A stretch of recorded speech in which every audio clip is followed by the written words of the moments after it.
Colin was right. The one quarterback in the 2024 class I was skeptical of was J.J. McCarthy, and I kept saying, what's the wow trait? Folks, he's got a 62 passer rating. That's the worst of any starter in the league. And Justin Jefferson is disappearing slowly, and his body language is telling you he's not taking it well. I just think, trust your eyes. Does a quarterback feel a little overwhelmed? His body language, his feet. I think he's got a good enough arm. I think he moves well enough. But his misses are confidence misses. And I think that tells you right now he's not sure of J.J. McCarthy. And he was the one quarterback I just didn't get. And so far, I'm right. What's this? A young quarterback looking unsure of himself? A little unsettled? And not entirely comfortable? My goodness, I've never seen that before. It's just so stunning and completely unpredictable. All right, sarcasm aside, let's be real. J.J. McCarthy was obviously not great in this game. He did lead one great drive to take the lead, but prior to that, his stats were brutal. 10 for 24, 74 yards, 3.1 yards per attempt, 0 touchdowns, 2 interceptions, and a 14.9 passer rating. That is undeniably poor. However, it's crucial to add context. There were also a handful of devastating drops by his receivers. Drops that would have significantly transformed the look of this offense and his stat line. So, while J.J. McCarthy was not playing well, no ifs, ands, or buts about it, the situation is more nuanced. A major part of the problem is coaching.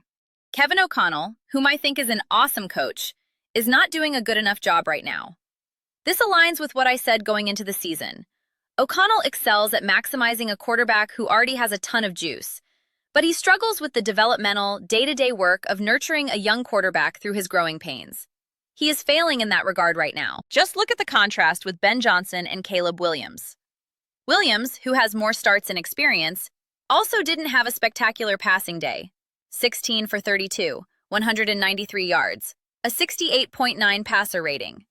But the Bears ran the ball 39 times for 140 yards. They weren't getting massive chunks, just 3.6 yards per carry, but they stuck with it.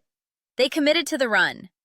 The Vikings, meanwhile, averaged a strong 5.2 yards per carry on their 22 attempts, but largely abandoned it. The message is clear. Run the ball to help your young quarterback out. Stop asking J.J. McCarthy to constantly throw deep. On the first interception, I don't blame McCarthy. He threw a true 50-50 ball, and the Bears defender made a beautiful play. It was a great throw into a contested situation. The other interception, however, was a case of pressure getting to him, leading to a difficult and errant throw. The commentary during the game, particularly from Tom Brady, was very insightful here. While he can be overly focused on his own experiences, his analysis is unfiltered and sharp. He was critical where necessary, pointing out the need for more running plays and noting that McCarthy's struggles, like his tendency to throw everything as a hard fastball, lacking touch, are typical of a young quarterback who will evolve. Brady calls it like he sees it, and I respect that direct approach. So, multiple things can be true simultaneously. J.J. McCarthy is struggling and has not been great in his first 4 or 5 games. It is far too early to bury him and declare him a bust. Kevin O'Connell is not making things easy for him, particularly by not establishing a reliable run game. The receivers are not helping, with a league-leading 6 drops in this game, a staggering 27.3% of his passes. That is insane. For context, other top quarterbacks like Matthew Stafford, Patrick Mahomes, and Bo Nix had only 2 or 3 drops.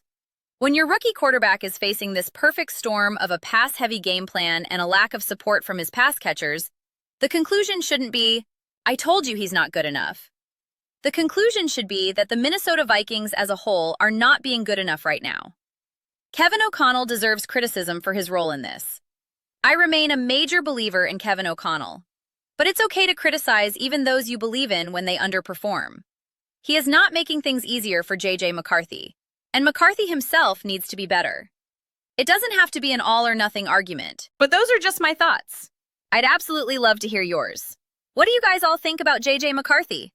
Was the pregame analysis correct that he's just not good enough and proving to be a bad draft pick?